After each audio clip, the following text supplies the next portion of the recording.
இன்ப நாமத்தினாலே நான் வாழ்த்துகிறேன்.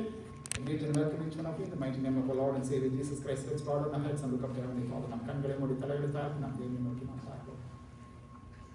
அன்பு கிருபையுள்ள எங்கள் பரம தகப்பனே, உம்மை நாம் துதிக்கிறோம் கர்த்தாவே, ஸ்தோத்திரிக்கிறோம். இந்த நாளிலும் கூட கர்த்தாவே, இந்த வார்த்தையின் வேலைக்காக உடைய சமூகத்தில் வந்து நாம் நிற்கிறோம் தகப்பனே. ஆண்டவருடைய வார்த்தைகள் ஜீவன் உள்ளவைகள், வல்லமை உள்ளது.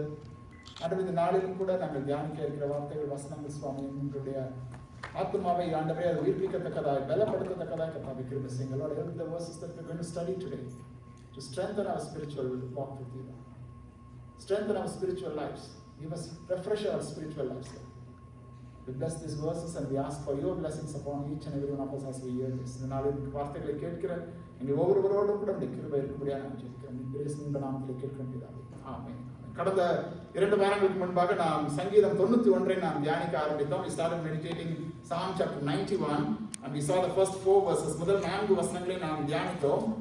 உன்னதமானவருடைய மறைவு, சர்வ வல்லவருடைய நிழல், அதிலே தங்குகிறவர்கள் அவருடைய பாக்கியவான்கள். உன்னதமானவரின் மறைவில் இருக்கிறவன் சர்வ வல்லவருடைய நிழலில் தங்குவான். He who dwells in the shelter of the Most High will abide in the shadow of the Almighty. So we saw that we need to dwell in the shelter of the Most High. உன்னதமானவருடைய மறைவிலே நாம் தங்க வேண்டும். அங்கே சும்மா visit அடிக்க கூடாது. Not just visiting it, but we need to dwell, we need to stay, we need to abide in that place. அந்த இடத்திலே நாம் தங்குகிறவர்களாய், இந்த உரிமை கொண்டாடுகிறவர்களாய் நாம் காணப்பட வேண்டும் என்று சொல்லி நாம் கடந்த வாரத்திலே நாம் பார்த்தோம். And then we also need to have the personal connection with God.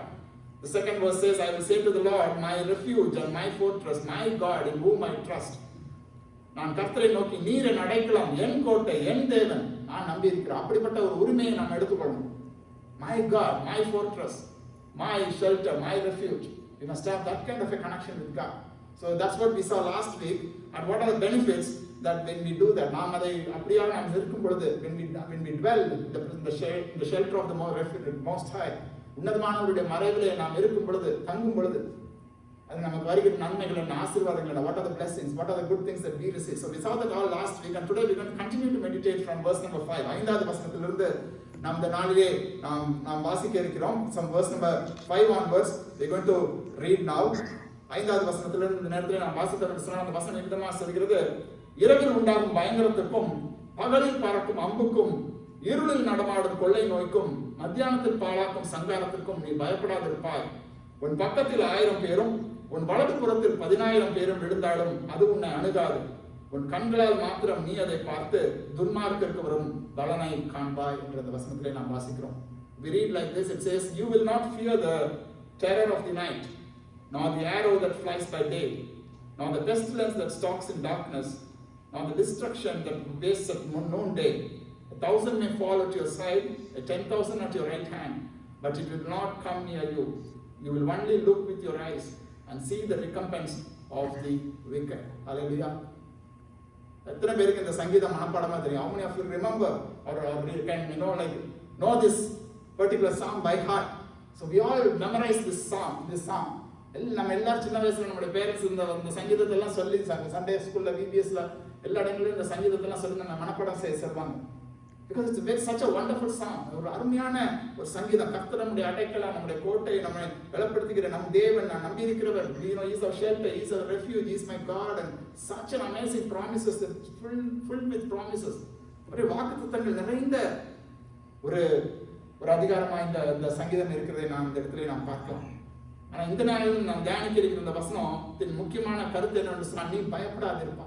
இந்த 6வது வசனம் சொல்கிறது, இருளில் நடமாடும் கொள்ளை நோய்க்கும், மத்தியானத்தில் பாழாக்கும் சங்காரத்திற்கும் நீ பயப்படாதிருப்பாய். You will not fear. This is the amazing thing that the Lord has given to his people who have faith in him. அவரை விசுவாசிக்கிற அவருடைய பிள்ளைகளுக்கு கர்த்தர் சொல்கிற ஒரு காரியம், நீ பயப்படாதிருப்பாய். You will not fear.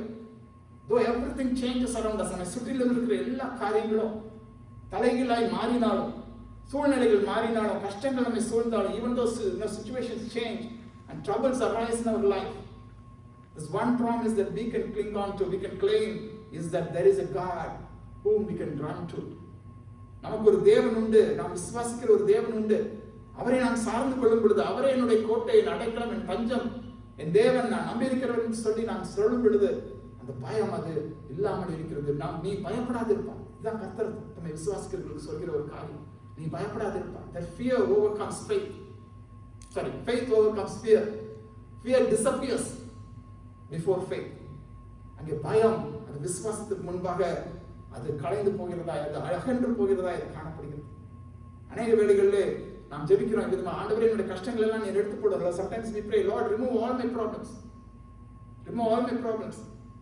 But the Lord says, I may not remove all the problems, but I'm going to remove the panic that you have. ஆனா உனக்கு அந்த காரியங்களை குறித்து இருக்கிறதான அந்த ஒரு பயம், அதை நான் எடுத்து போடுகிறேன். நீ பயப்படாத இருப்பாய். இதெல்லாம் சுற்றிலும் எல்லாம் நடக்கிறது. சுற்றிலும் அங்கே பயங்கரம் இருக்கிறது, அம்பு இருக்கிறது, கொள்ளை நோய் இருக்கிறது, மத்தியானத்தில் பாலாக்கு சங்காரம் இருக்கிறது. There is surrounding us. There is terror of the night. There is arrow that flies by the day. The pestilence, the destruction. Everything happens around us. We live amidst those things. But there is one thing that changes everything. The promise that God gives us that you will not fear. நீ பயப்படாத இருப்பாய்.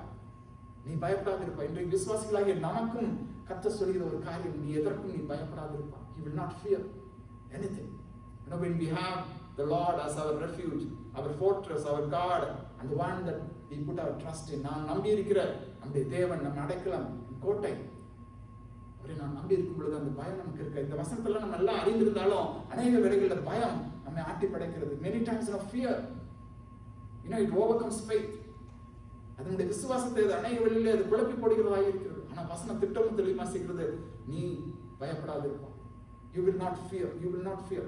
You will not fear the night. முதலாவதாக அந்த வசனம் சொல்கிறது, இரவில் உண்டாகும் பயங்கரத்திற்கு நீ பயப்படாது இருப்பாய். You will not be afraid of the terror of the night. You will not fear the terror of the night. இரவு வந்தாலே ஒரு பயம் தான். இருட்டான சூழ்நிலைகள் இருந்தா ஒரு பயம். Night always, there is a birthplace of fear. We don't want to go out alone at night. Backyard கூட நம்ம போறதுக்கு அநேக வேளைகளில் பயமா இருக்கும். எந்த பூச்சி இருக்கும், there might be some bugs, some flies. எங்க வீட்டுல அப்படிதான். என் பொண்ணு நைட் 8:30 மணி தாண்டிச்சுன்னா வரமாட்டேன். ஏன்னா பின்னாடி ஒரே கொசு கடிக்கும், ஒரே அது இருக்கும், இது இருக்கும்.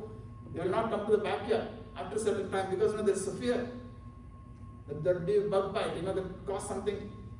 But the verse says very clearly, you will not fear anything by night. God does not always remove the fearful situations, but He removes the fear from us. The fear's control upon us. பயம் நம்மை ஆட்கொள்கிறது. தேவன் அநேக வேளையிலே தடுத்து போடுகிறார், எடுத்து போடுகிறார். பயம் நம்மை ஆட்கொள்ளாதபடிக்கு தேவன் நம்மை பலப்படுத்துகிற ஒரு தேவனாய் இருக்கிறார். அநேக வேளைகளிலே இந்த பயம் நமக்கு ஒரு எதிரியாக இருக்கிறது. ஆனா இரவு வேளைகளில் தான் கர்த்தருடைய மகிமையும் நாம் காணக்கூடியதாக இருக்கும். But it's the night time, sometimes we will see the glory of God. In Acts chapter 16, அப்போஸ்தலர் 16வது அதிகாரத்துல அருமையான ஒரு சம்பவத்தை நம்ம வாசிக்கிறோம். பவுலும் சீலாவும் அங்கே சிறைப்பிடிக்கப்பட்டிருக்கிறார்கள். They are put in prison because they are going and telling about Jesus in a city. It causes a great riot. அங்கே ஒரு பெரிய கலவரம் உண்டாகிறது. அவர்களை பிடித்து என்ன செய்கிறார்கள்? சிறைச்சாலையில் போடுகிறார்கள். மறுநாள் காலையில் என்ன நடக்கும் தெரியாது. We don't know what's going to happen. That's a terror at night. They don't know what's going to happen to them. They might execute them. அவர்களை ஒருவேளை கொலை செய்யலாம், அவங்க தீர்மானம் செய்யலாம். ஒரு கடுமையான ஒரு சூழ்நிலை, கஷ்டமான ஒரு சூழ்நிலை. ஆனா அந்த நடுராத்திரியில் அவங்க என்ன பண்ணாங்க? What did they do? அந்த வசனம் சொல்கிறது அப்போஸ்தலர் 16வது அதிகாரம் 25வது வசனம். நடுராத்திரியிலே பவுலும் சீலாவும் ஜெபம் பண்ணி தேவனை துதித்து பாடினார்கள் என்று வசனம் சொல்கிறது. The verse says like this: about midnight, Paul and Silas were praying and singing hymns to God, and the other prisoners were listening to them. அவங்க மௌனமா பாடல, அவங்க தங்களுக்குள்ள பாடல, ஐயோ ஹalleluya அது அப்படி குவைட்டா பாடல. They were not singing very quietly or silently just within the mouth, murmuring within the mouth. No, they were singing aloud. அவங்க உரத்த சத்தமா எல்லாரும் கேட்கட்டும், எல்லாரும் இதன் மூலமா ரட்சிப்பை அறிந்து கொள்ளட்டும். அவர்கள் என்ன செய்தார்கள்? அவர்கள் உரத்த சத்தமா அவர்கள் பாடினார்கள், துதித்து பாடினார்கள். அந்த சிறைச்சாலையில் இருந்த மற்றவர்கள் அதை கேட்டுக்கொண்டது. Other prisoners were listening to them. God did a wonder there that night. அந்த ராத்திரியில கர்த்தர் அங்கே ஒரு அற்புதத்தை செய்தார். The Lord did wonder things, and this is what we need to do. Is there fear in your life at night? இரவு வேளையில உங்களுக்கு இரவின் பயங்கரங்களை குறித்து நாளைக்கு என்ன செய்வோம்? What will I do tomorrow? What am I going to face tomorrow? நாளை தினத்துல எனக்கு என்ன வைத்துக்க வேண்டியிருக்கிறது? Many times we might face some anxiety over things, anxiety over various things. But the verse very clearly says, you will not fear. You will not fear but night. ராத்திரியிலும் நமக்கு பயம் இல்லை, பகலிலும் நமக்கு பயம் இல்லை. The next verse says, அந்த வசனம் சொல்கிறது, பகலில் பறக்கும் அம்புக்கும் you will not fear the day. அங்க ராத்திரியில இருந்து அங்க தாவீது காலைக்கு வராரு. காலை விடுஞ்சிருச்சு. ஆனா சிலருக்கு காலை ஆனாலும் சில நேரங்கள் பயம் இருக்கும். Even though in the morning, people are afraid of various things. This arrow represents visible attacks. ராத்திரியில அது தெரியாத ஒரு காரியம், the terror, but in the morning, like this arrow represents visible attacks. நமக்கு தெரிஞ்சு வர காரியங்கள், தெரிஞ்சு வருகிற துன்பங்கள். இது வருகிறது, the things that we know that might happen, financial problems, family conflicts, குடும்ப பிரச்சனைகள், பண பிரச்சனைகள், இது போன்ற காரியம், இந்த ஆவிக்குரிய போராட்டங்கள், the spiritual warfare that we sometimes might face. பகலில் பறக்கிற அம்பு, இதுவும் அநேக வேளைகளில் விசுவாசிகளை அது பலவீனப்படுது. சிலருக்கு நாள் பூராவே ஒரு பயம். Even during the daytime, people will have lots of fear. The verse very clearly says, you will not fear. You will not fear. நீங்கள் பயப்படாதிருப்பீர்கள். நீங்கள் பயப்படாதிருப்பீர்கள். எந்த பக்கத்துல இருந்து சத்துரு நம்ம மேல அம்பு எழுதாலும், no matter from which direction the enemy attacks us, no matter which direction the arrows come from, எந்த பக்கத்துல இருந்து அம்புகள் நம்ம அனுப்பப்பட்டால் கர்த்தர் நம்மை பாதுகாக்க வல்லமையுள்ள ஒரு தேவன். God can protect us, He can preserve us. நம்மை காக்கிற ஒரு தேவன் உண்டு. உனக்கு எதிராக உருவாக்கப்படும் எந்த ஆயுதமும் அது வாய்க்காதே போ என்ற வசனம் சொல்கிறது. No weapon formed against you shall prosper. That's what the verse says. We need to cling on to the promises of our God. கர்த்தர் நமக்கு கொடுத்திருக்கிற இந்த வார்த்தைகள், வாக்குத்தத்தங்களை நாம் உரிமையாக்கிக் கொள்ள வேண்டும். நமக்கு எதிராக எந்த ஆயுதமும் அது வாய்க்காது. Any weapon against a believer will not prosper. Against each and every one of us will not prosper. For those who take God as their refuge, God as their fortress, God as their shadow, தேவனை தங்களுடைய உறைவிடமாக, தங்கள் மறைவிடமாக, தங்கள் நிழலாக, தங்கள் தேவனாக, தங்கள் அடைக்கலமாக யாரெல்லாம் வைத்திருக்கிறார்களோ அவர்களுக்கு இந்த வாக்குத்தத்தங்கள் உண்டு. இரவில் உண்டாகும் பயங்கரத்திற்கும் பகலில் பறக்கும் அம்புக்கும் நீ பயப்படாதிருப்பாய். You will not fear the terror by the night or the arrow that flies by the day. And not only that, in the very next verse says, nor the pestilence that stalks in darkness. இந்த வசனத்துல அந்த வார்த்தை நீங்க கவனிச்சீங்க, that stalks in darkness, அதாவது தெரியாம மறைவா வர்றது. இரவில் நடமாடும் கொள்ளைதான். ஒருத்தருக்கு பின்னாடி நடந்து போறோம்னா பின்னாடி யாராவது அப்படியே மறைவா அவங்களுக்கு தெரியாம அப்படியே வர்றது, அவங்களை எப்படியாவது அடிக்கணும், அவங்களை எப்படியாவது வீழ்த்தணும். Things that we don't know. Sometimes we fear things that we do not even know, we did not even see. நமக்கு அறியாத காரியங்கள், புரியாத காரியங்கள், நமக்கு தெரியாத காரியங்கள், இதெல்லாம் குறித்து அநேக வேளைகளில் நாம் பயந்து கொண்டு இருப்போம். இது இப்படி இருக்குமோ, அது இப்படி இருக்குமோ. அதான் அந்த வசனம் சொல்கிறது, that stalks in darkness. இருளில் நடமாடுகிற காரியங்கள், கொள்ளை நோய் என்று சொல்லி இங்க சொல்லப்படுது. the pestilence என்று சொல்லி, we receive that it says pestilence. Pestilence is like a big epidemic, like something like what we had a few years back, COVID, Mary. Pestilence, that's what கொள்ளை நோய். அந்த காலத்துல இது ரொம்ப சர்வசாதாரணம். கொள்ளை நோய்கள் அங்கங்க வரும், the plague and things like that. It will wipe out cities, it will wipe out countries. ஒரு முழு பட்டணங்களையும் முழு தேசங்களையும் அது அழித்து போடக்கூடியதாக இந்த கொள்ளை நோய்கள் மிகவும் பெரியவைகளாக இருக்கும். Even in the Bible we see so many pestilences. But not only that, this basically refers to something that we don't see. ஒரு வைரஸ் வருதுன்னா நமக்கு தெரியாது. நம்ம உடம்புல ஒரு வைரஸ் வந்துச்சுன்னா we cannot see, it's invisible. It talks about those kind of things that we do not see, attacks that we do not see. நம்மை சுற்றிலும் காணப்படுகிற காரியங்கள், it moves very quietly, very quickly, very silently. அது மிகவும் வேகமாக, அதே நேரத்தில் அமைதியாக, நாம் பார்க்க கூட முடியாத சில ஆபத்துகள் நமக்கு வரலாம், நம்மை சூழ்ந்திருக்கலாம், நமக்கு தெரியாது. We don't know what dangers surround us. There are things invisible, things unknown, unplanned. Suddenly things might change. Just in a quick cut, சில காரியங்கள் நடக்கலாம். அப்படிப்பட்ட காரியங்களில் இருந்து கர்த்தர் நம்மை காத்துக்கொள்ள வல்லமையுள்ள ஒரு தேவனாக இருக்கிறார். Even from those things, God can protect us, He can preserve us. இருளில் நடமாடும் கொள்ளை நோய், and we need to be watchful too. ஆண்டவரே, எனக்கு அறியாத நீர் அறிந்து, God knows everything. It may be hidden for us. நமக்கு அது வேற ஒரு இருள் நடமாடுற கொள்ளை நோய் மாதிரி நமக்கு தெரியாம இருக்கலாம். Anything related to darkness, anything related to night, it's something that's invisible, that's not known, that's not easily understood or clear. நமக்கு புரியாத, தெரியாத, அறியாத காரியங்களாக இருக்கலாம். ஆனால் தேவன் எல்லாவற்றையும் அறிந்திருக்கிறார். ஆகவேதான் அவரை நாம் பற்றிக்கொள்ள வேண்டும். We need to cling on to Him. அவரை நாம் பற்றி பிடித்துக் கொள்ள. ஆண்டவரே, நீரே என்னை அடைக்கலாம். எனக்கு தெரிஞ்ச துன்பங்கள் இருக்கு. The things that I know that I can prevent, but there are things that I don't know might affect me. Might affect my family, my child, myself. என்னுடைய பிள்ளைகள், என்னுடைய குடும்பங்களை அது ஒரு வேலை பாதிக்கலாம். Lord, you protect me. You protect my family. நீர் என்னை காத்துக்கொள்ளும், நீர் என்னை பலப்படுத்தும் என்று சொல்லி அவரையே நான் பற்றி பிடித்துக் கொள்ளணும். அதுதான் அந்த இருளில் நடமாடும் கொள்ளை நோய். அடுத்தது மத்தியானத்தில் பாழாக்கும் சங்காரம். இங்க பாத்தீங்கன்னா இரவில் உண்டாகும் பயங்கரம், பகலில் பிறக்கும் அம்பு, இருளில் நடமாடும் கொள்ளை நோய், அப்புறம் மத்தியானத்தில் பாழாக்கும் சங்காரம். மத்தியானம் mid of the day, அல்ல உச்சி வெயில் அடிக்கிற நேரம். That's the busiest part, it represents the busiest part of our life. நம்முடைய வாழ்க்கையிலே மிகவும் பிஸியான ஒரு காலகட்டம். Most of you are in that stage group, that stage. Small children growing up, young families building up, all careers building up. That is the busiest part in your life. Yes, work, family, bills to pay, mortgages to pay, responsibilities. It's all great. It's all God-given things. But amidst all that, we must not neglect God. அது எல்லாவற்றின் மத்தியிலும் நம் தேவனை நாம் மறந்து விடக்கூடாது.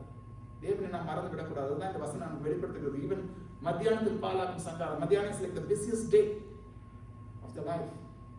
Busiest part of our life. That's how the enemy, Satan, distracts believers. This is the busiest part of your life. This is the time where you do these things for your family, for yourself, for your health, for your career. Do this, do that. And God takes a lower priority. ஆனா கர்த்தரை நம்ம அப்படியே பின்னாடி நீ வெறும் கர்த்தாவே. First, let me focus on these things, these priorities in my life. மத்தியானத்தில் பாழாக்கும் சங்காரம் அதுதான். நம்முடைய ஆவிக்குரிய வாழ்க்கையை அது சங்காரம் பண்ணுகிறது. It destroys our spiritual life. We need to be very watchful. அங்கே மார்த்தாள் மரியாள் என்று சொல்லி 2 சகோதரிகள் உண்டு. The Mary and Martha story we know, Luke chapter 10. The Lord Jesus was visiting them. ஆண்டவராகிய இயேசு கிறிஸ்து அவர்கள் வீட்டுக்கு போகிறார். And it was definitely afternoon time because nobody would travel in the night because of the darkness. காலையில கிளம்பிருப்பாங்க ஒரு இடத்துல இருந்து மத்தியானம் சாப்பாட்டு நேரத்துல கரெக்டா அங்க மரியாள் மார்த்தாள் வீட்டுக்கு போறாங்க. Just at around the afternoon they would have reached Jesus and his entourage, the disciples. எல்லாரும் அவங்க மார்த்தாள் மரியாள் வீட்டுக்கு அங்க போறாங்க. அங்க போனா அந்த வசனத்தை நீங்க வாசிங்க. மரியாள் அங்க ஆண்டவராகிய இயேசு கிறிஸ்துவின் பாதத்துல உட்கார்ந்து அவள் வசனத்தை அவள் கேட்டுக்கொண்டிருக்கிறார். She was seated at the feet of the Lord and she was listening to the word of God. ஆண்டவருடைய வார்த்தையை அவள் அந்த இடத்துல அவள் கேட்டுக்கொண்டிருக்கிறார். லூக்கா 10வது அதிகாரத்திலே நாம் வாசிக்கும் பொழுது பின்பு அவர் பிரயாணமாய் போகையில் அவர் ஒரு கிராமத்தில் பிரவேசித்தார். அங்கே மார்த்தாள் என்னும் பெயர் கொண்ட ஒரு ஸ்திரீ அவரை தன் வீட்டிலே ஏற்றுக்கொண்டாள். அவளுக்கு மரியாள் என்னப்பட்ட ஒரு சகோதரி இருந்தாள். அவர் இயேசுவின் பாதத்திற்கே உட்கார்ந்து அவருடைய வசனத்தை அவள் கேட்டுக்கொண்டிருந்தார். ஆண்டவராகிய இயேசு கிறிஸ்து வந்த பொழுது அவளுக்கு தெரியும் இதுதான் ஒரு சான்ஸ், நல்ல ஒரு சான்ஸ். அவங்க வீட்டுக்கு வந்திருக்கிறாரு. Jesus is there and people go and visit Jesus. ஆண்டவராகிய இயேசு கிறிஸ்துவை பார்க்கும்படி ஜனங்கள் பல கிராமங்கள்லாம் கடந்து பல மைல்கள் கடந்து போய் அவருடைய வார்த்தையை கேட்பாங்க. ஆனா இங்க இயேசு எங்க வீட்டுக்கே வந்திருக்கார். Jesus come to my home house. My living room is there. Where people would travel miles and miles to go and hear his speech, hear his words. But now Jesus is right in my living room. I don't want to waste this opportunity. இந்த சந்தர்ப்பத்தை நான் இழக்க மனதில்லை என்று சொல்லி என்ன செய்ய இயேசுவின் பாதத்திற்கே அவள் உட்கார்ந்து அவருடைய வசனத்தை அவள் கேட்டுக்கொண்டிருக்காள். சும்மா கதை அடிச்சிட்டு இருக்கல. சும்மா she was not talking about other things. She was listening to the word. She was listening to the word. In the verse in English it says she was listening to his teaching. She sat at the Lord's feet and listened to his teaching. Listened to his teaching. But the next thing, but Martha was distracted with much serving. வசனம் அழகா சொல்கிறது, மார்த்தாளோ பற்பல வேலைகளை செய்வதில் மிகவும் வருத்தம் அடைந்து என்று சொல்லினார். பற்பல வேலைகள், சில வேலைகள், ஒரு வேலை இல்ல. The verse doesn't say Martha was distracted with one thing or something like that. No. She was distracted with much serving. பற்பல வேலைகளை செய்து அவள் மிகவும் வருத்தம் அடைந்தாள் என்று வசனம் சொல்கிறது. இன்றைக்கு நம்ம அநேக வேலைகள் அப்படிதான் நம்ம ஓடிட்டு இருக்கோம். Many of us will be even including me. It's a very very busy life. Yes. Definitely. Now when we come to Canada, we thought, oh, okay, நம்ம life ரொம்ப ஈஸியா இருக்கும். But then after coming here, we know like we have to do everything. Mow the lawn, cut the grass, water the grass, like wash the dishes and this and that, wash our clothes and lots of work. Yes, definitely. There is பற்பல வேலைகள் தான். ஆனா எல்லாவற்றின் மத்தியில் நம்ம கர்த்தருக்கு நம்ம நேரத்தை நம்ம கொடுக்கணும். We need to prioritize sitting at the feet of the Lord and listening to his word. அந்த வார்த்தையை நம்ம கேட்கிறதுல நம்ம நேரத்தை நாம் செலவிட வேண்டும். இங்க மார்த்தாளோ பற்பல வேலைகளை செய்வதில் அவள் மிகவும் வருத்தம் அடைந்து she was working, she was preparing, she was doing only good things. Yes, கர்த்தருக்காக ஏதாவது செய்யணும். அவர் வரும்பொழுது அவரை பசியா இருக்க விடக்கூடாது. அவருக்கு நல்ல விருது போடணும், அது போடணும், இது போடணும். she would have planned everything. No, but and then now she observes Mary not helping her. மார்த்தாள் சொல்கிறாள், ஆண்டவரே நீர் என்னது ஆண்டவரே நான் தனியே வேலை செய்யும்படி என் சகோதரி என்னை விட்டு வந்திருக்கிறதை குறித்து உமக்கு கவலை இல்லையா?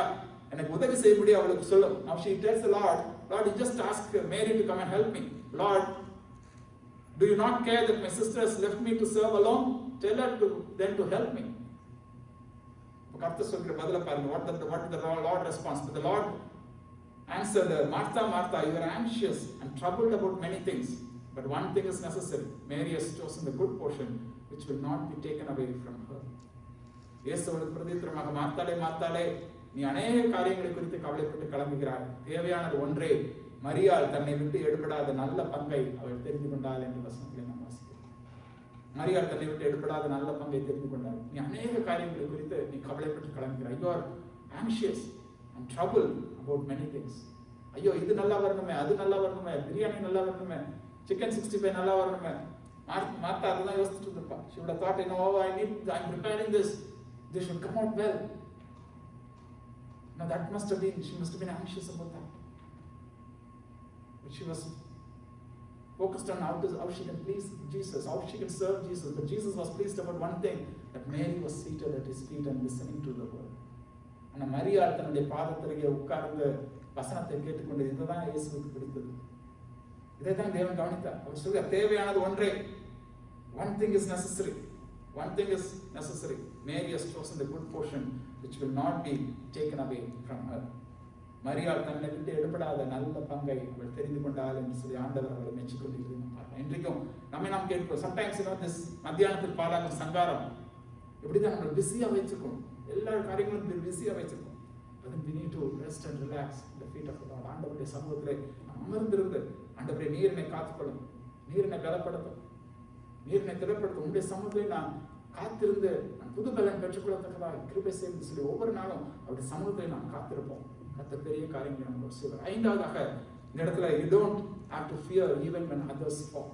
அந்த வசனம் சொல்கிற, உன் பக்கத்தில் 1000 பேர், 7வது வசனம் சொல்கிற, உன் பக்கத்தில் 1000 பேரும் உன் வலதுபுறத்தில் 10000 பேரும் விழுந்தாலும் அது உன்னை அணுகாது, அது உன்னை அணுகாது. It's very hard to interpret this particular verse. The verse says, 1,000 may fall at your side, 10,000 at your right hand, but it will not come near you. This is probably the most misunderstood verse. இதுதான் ஒரு தவறாக புரிந்து கொள்ளப்பட்ட ஒரு வசனமாக இருக்கலாம். தாவீது மற்றவர்கள் விழுவதை பார்த்து அவன் மகிழ்ச்சி அடையல. David was not celebrating or enjoying the other people's suffering. Nor does it say that believers will never face any suffering. ஆனா விசுவாசிகள் ஒருபொழுதும் அவர்கள் விழுவதில்லை, அது விழுந்து போவதில்லை என்று சொல்லி அப்படியே இந்த அர்த்தத்துல நம்ம எடுத்துக்கொள்ள முடியாது. Because people face suffering, people face sicknesses, persecution. Believers face persecution, they face sicknesses, they face troubles, they are even killed for their faith. விசுவாசிகள் அநேக வேளை பாடுகள் வழியாக கடந்து செல்வார்கள், உபத்திரவங்கள் வழியாக கடந்து செல்வார்கள். நம்ம ஜீவனை கூட அவங்க கொடுத்திருப்பாங்க. Then there will be a lot of hardships even in those times. But what this verse says is, even amidst all those troubles, even amidst all those failings, there is a God who protects us, preserves us. ஒரு தேவன் நமக்கு உண்டு, நம்மை பாதுகாக்கிற ஒரு தேவன் உண்டு. 1000 பேர் 10000 பேர் என்றெல்லாம் இங்கே சொல்லப்பட்டிருக்கிறது. எல்லாரும் the numbers are given just to emphasize it. Sometimes when we live in this world, இந்த உலகத்திலே நாம் வாழும் பொழுது, the 1000 people on our right side, on our left side, 10,000 people, they might have different opinions about the worldly things. இந்த உலகத்தின் காரியங்களை குறித்து அநேக வேளைகள்ல அவர்கள் அதிகமாக அவங்க சொல்லலாம். அவங்க சில காரியங்கள்ல இப்படி அப்படி, இதுதான் சிறந்தது, இதுதான் நல்லது. But we believers know what is right, what is wrong. விசுவாசிகள் நமக்கு வேதத்தின் அடிப்படையில் எது சரி எது தவறு என்று சொல்லி நமக்கு தெரியும். ஆகவேதான் நம்ம ஒருவேளை மைனாரிட்டியா இருக்கலாம். God's people are always in the minority. தேவனுடைய பிள்ளைகள் எப்பொழுதுமே அவங்க குறைவாக தான் இருப்பாங்க. We are in minority, yes. Even though Canada is called a Christian country, Canada ஒரு கிறிஸ்தவ தேசம் என்று சொல்லி நாம் சொல்லிக் கொண்டாலும், true believers who stand by the word of God, ஆண்டவருடைய வார்த்தையை மையமாக வைத்து அடிப்படையாக வைத்து நிற்கிற ஜனங்கள் ரொம்ப கொஞ்சம் பேர் தான். There's very few. We are a minority. And 1,000 people might say something, and 10,000 people might say a different thing. But we know what is right, what is correct. No one in wrong. He was the one person. There were 1,000 people on his side, 10,000 on his other side, saying, what are you doing? What are you building? நோவாவை பார்த்து ஜனங்கள் கேட்டார்கள், என்ன செய்து கொண்டிருக்கிறார்? What are you doing? But they all fell. ஆனா அவங்க எல்லாரும் வீழ்ந்து போனதை நாம் பார்த்தோம். அங்கே யோசுவாவும் காலேபும் நின்றார்கள், கர்த்தருக்காக அவர்கள் நின்றார்கள். யோசுவா and Caleb, they were a minority. 2 against 10.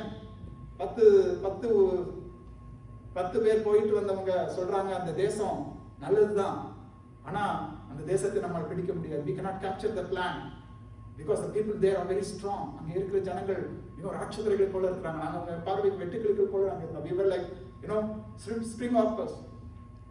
They were like giants. We cannot overcome them. That's what the majority said. Whereas the minority, the two said, Joshua and Caleb said, we can go and overcome them. If the Lord decides in us, He will give us the plan. கர்த்தர் நம்ம பிரியமா இருந்தால் தேசத்தை நமக்கு கொடுப்பார். இது யார் சொன்னது? 2 பேர். 10 பேர் சொன்னாங்க முடியாது. 10 people said no, we cannot. That's the power of the believer. ஒரு விசுவாசின் வல்லமை இதுதான்.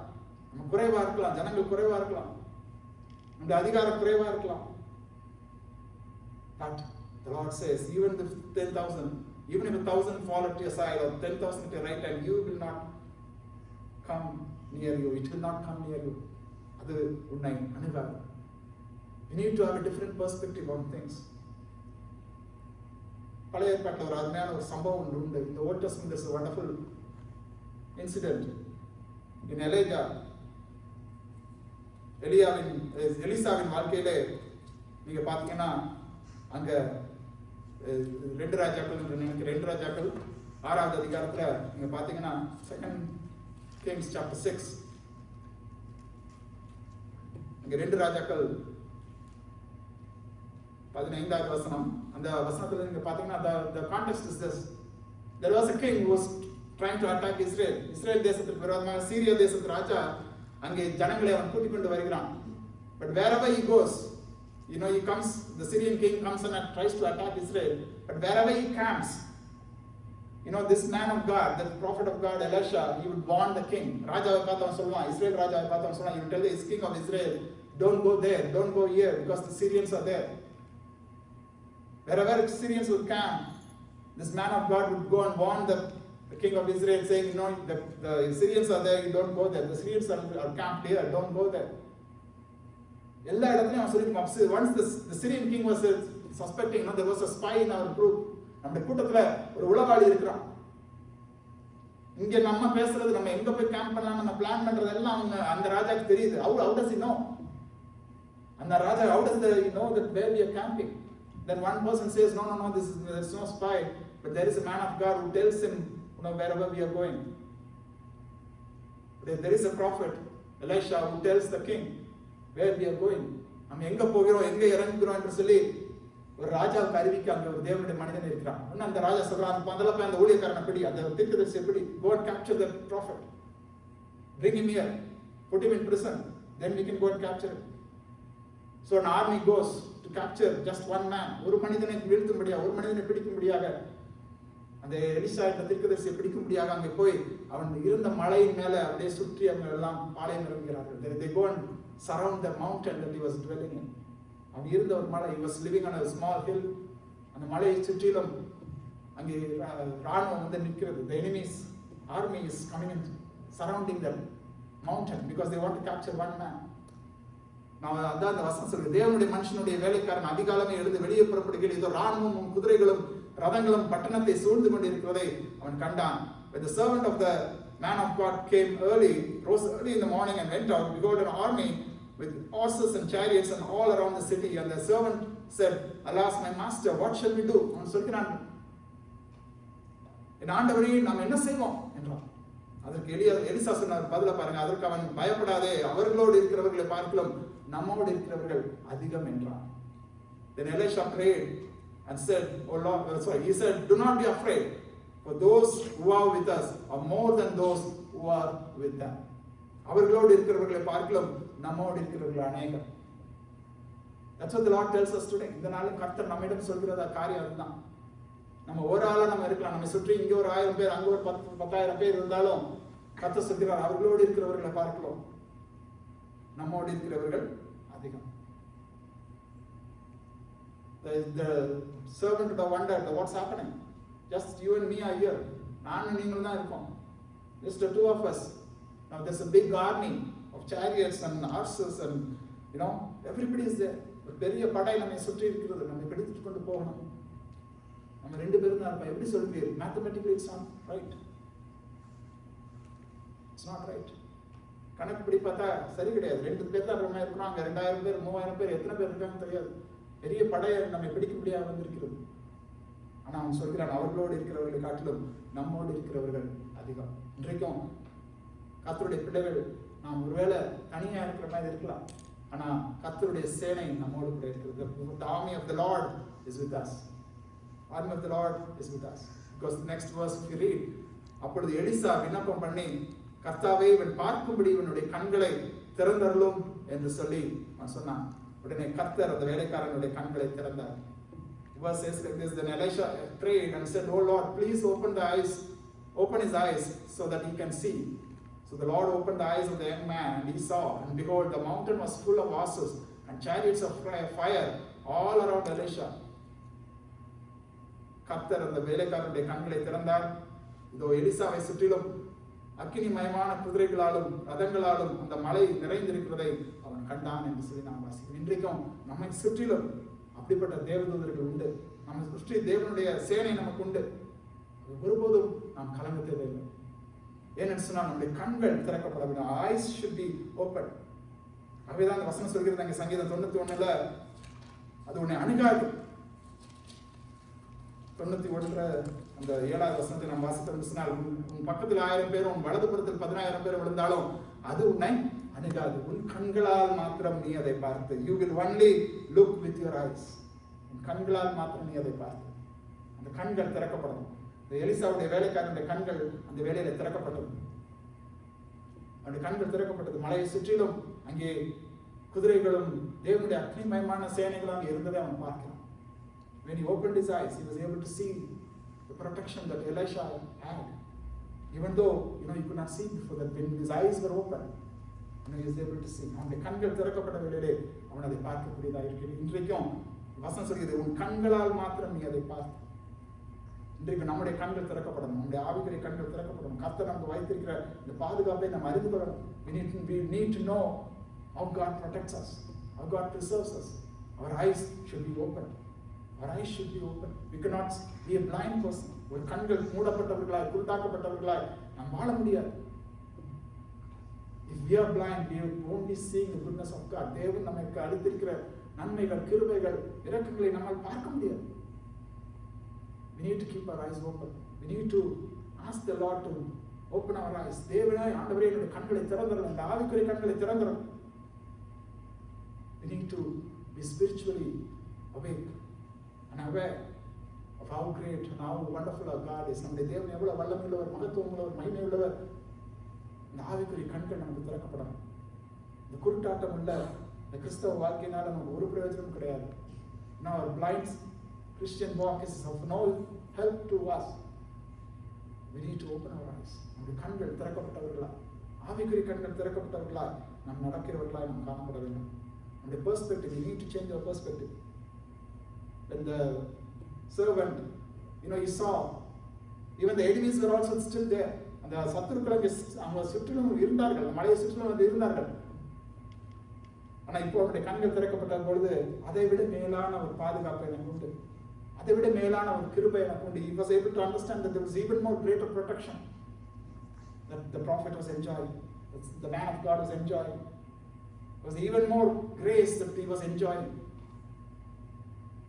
Today God has protected us.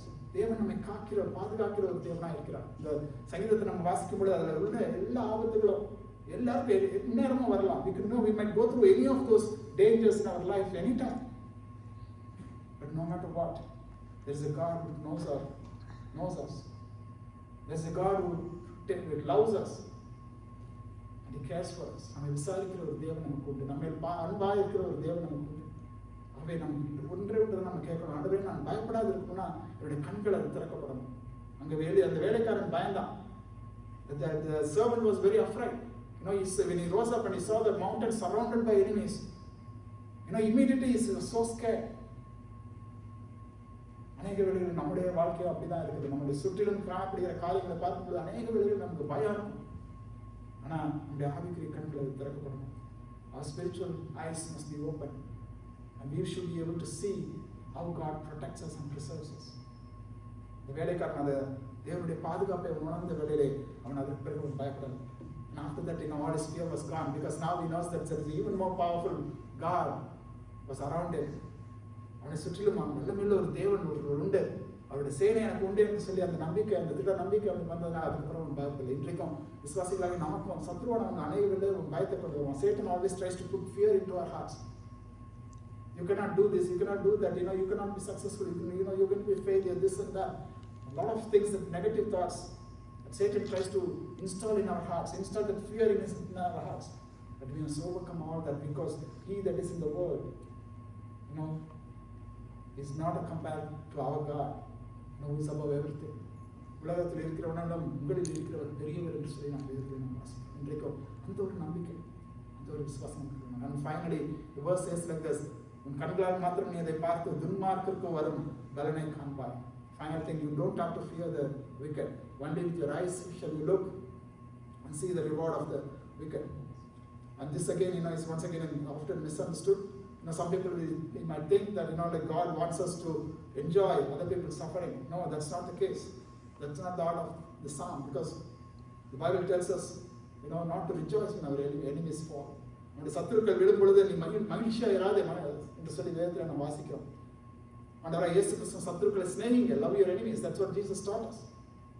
So this verse definitely doesn't say that we should rejoice, but David here is making a contrast to those who believe in God and those who reject God. ஆண்டவரை அன்பு புரிகிறவர்களுக்கு, ஆண்டவரை அறிந்து கொண்டவர்களுக்கு, ஆண்டவரை அறியாதவர்களுக்கும் வேறுபாட்டை இந்த இடத்துல நாம் வாசிக்கிறோம், வித்தியாசத்தை நாம் வாசிக்கிறோம். ஆண்டவர் அவர்கள் எவ்விதமாக அவர்களை வேறு பிரிக்கிறார். How God separates the wicked from the righteous. The verse very clearly says, even in Psalm chapter 1, we read like this, the verse says like this, the wicked will not stand, in the presence of God. The verse says, wicked are not so, but they are like chaff that the wind drives away. Therefore the wicked will not stand in the judgment, nor sinners in the congregation of the righteous. For the Lord knows the way of the righteous, but the way of the wicked will perish. துன்மார்க்கரோ அப்படி இராமல் காற்று பறக்கடிக்கும் பதரை போல் இருக்கிறார்கள். ஆகையால் துன்மார்க்கர் நியாய தீர்ப்பிலும் பாவிகள் நீதிமான்களின் சபைகளிலும் நிலை நிற்பதில்லை. கர்த்தர் நீதிமான்களின் வழியை அறிந்திருக்கிறார், துன்மார்க்கரின் வழியோ அழியும் என்று சொல்லி நாம் வேதத்தை நாம் வாசிக்கிறோம். துன்மார்க்கரின் வழி அது அழிவுக்குள்ளாது. The way of the wicked will perish, but the way of the righteous, we will be with the Lord forever. God is a judge. He is a very just judge. ஒரு நீதியுள்ள ஒரு நியாயாதிபதி அவர். அவர் துன்மார்க்கரை அவர் தண்டிக்கிற ஒரு தேவன், அவர் கண்டிக்கிற ஒரு தேவன். முதலாவது கண்டிக்கிறார். First he wants them, but then he punishes them. And sometimes they receive the punishment here on earth. இந்த உலகத்தில் அவங்க வாழும் நாட்களிலே சில வேளை அவங்க அதற்குரிய பலனை அவர்கள் அனுபவிக்கிறார்கள். ஆனா சிலர் நித்தியமாய் அநேக வேளைகளிலே அவர்கள் துன்மார்க்கமாய் ஜீவிக்கும் பொழுது, கர்த்தருக்கு பிரியமில்லாமல் ஜீவிக்கும் பொழுது, அதற்குரிய பலனை அவர்கள் நித்தியமாய் அவர்கள் அனுபவிக்கிறதை நாம் வாசிக்கிறோம். வேதத்தில் அதற்கு அநேக சம்பவங்களை கூட நாம் உதாரணமாக நாம் சொல்லலாம்.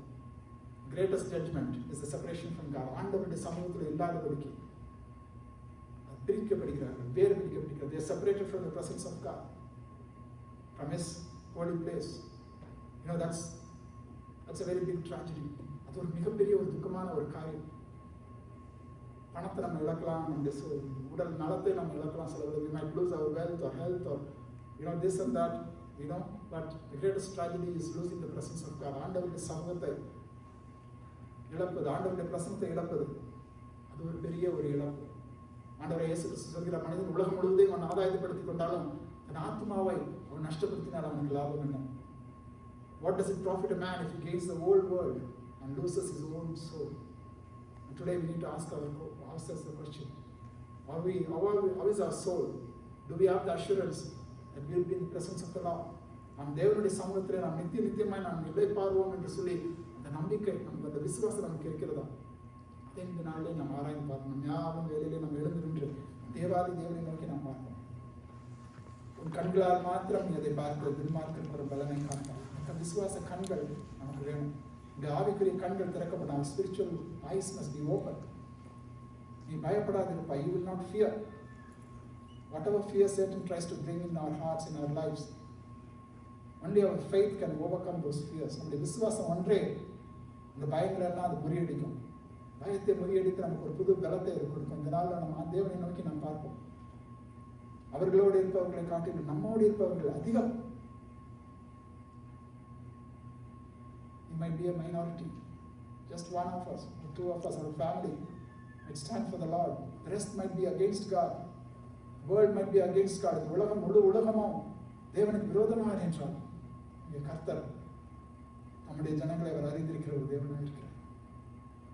துன்மார்க்கர் பெறும் பலனை காண்பா என்ற வசனத்தை நாம் வாசிக்கிறோம். இந்த நாளிலும் அப்படிப்பட்ட துன்மார்க்கர்களே நாம் இல்லாமல், துன்மார்க்கராய் நாம் இல்லாமல், ஆண்டவரை அறிந்தவர்களா, ஆண்டவரை நேசிக்கிறவர்களா, ஆண்டவருக்கு பிரியமானவர்களா, அவருடைய பிள்ளைகளாய் நாம் ஒவ்வொருவரும் வாழ நாம் முயற்சி செய்வோம். Let us surrender our hearts to the Lord.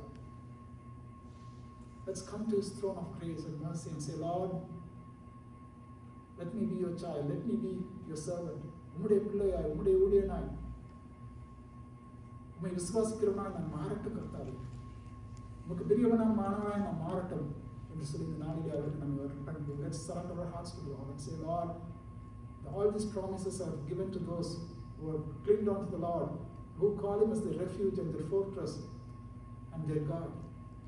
என் தேவன், என் கோட்டை, என் அடைக்கலம் என்று சொல்லியிருக்கிறவர்களுக்கு மாத்திரம் இந்த வாக்குத்தத்தங்கள் உரிமையாக இருக்கிறதை நம்ம வாசிக்கிறோம். அதனால அப்படிப்பட்ட ஒரு உரிமை எனக்கு கொடுங்க. Help me to be your child and help me to call you as my God. என் தேவன் என்று சொல்லி நான் அழைக்க எனக்கு உதவி செய்யுங்க என்று சொல்லி நாங்கள் அவரை நம்ம நோக்கி பார்க்கிறோம். அன்பு கிருபையுள்ள எங்கள் பரம தகப்பனே, நம்ம துதிக்கிற கர்த்தாவே ஸ்தோத்திரிக்கிறோம், நன்றி செலுத்துகிறோம். நாளில் கூட எங்களை அர்ப்பணிக்கிறோம் தகப்பனே. ஆண்டவரே, இந்த நாளில் இந்த வாக்குத்தத்தங்கள் எல்லாம் நாங்கள் உரிமையாக்கிக்கொள்ள எங்களுக்கு கிருபை செய்யுங்க. Help us to all claim these promises, Lord. Help us to overcome the fears that we have in our life. The fears for terror of the night, for arrows that flew by the day, or the pestilence that stalks in the darkness, and the destruction that wastes at noonday, Lord. But help us to always give our time to you. Help us to always prioritize you, Master.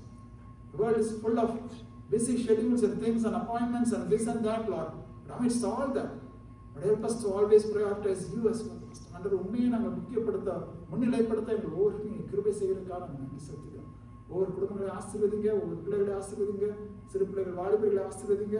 ஆண்டவரே, ஒவ்வொரு குடும்பத்தில் உள்ள ஒவ்வொரு ஆண்டவர் சகோதரி ஆசீர்வதி ராஜா. ஒவ்வொரு குடும்பமும் ஆண்டவரே உமக்கு மகிமையா, உமக்கு சாட்சியா வாழ எங்கள் ஒவ்வொருக்கும் நீங்கள் கிருபை செய்கிறதுக்காக நாங்கள் நன்றி செலுத்துகிறோம். Lord, we thank you once again for this time that you've given us, Lord, to gather in your presence. In Jesus' holy name we pray. Amen.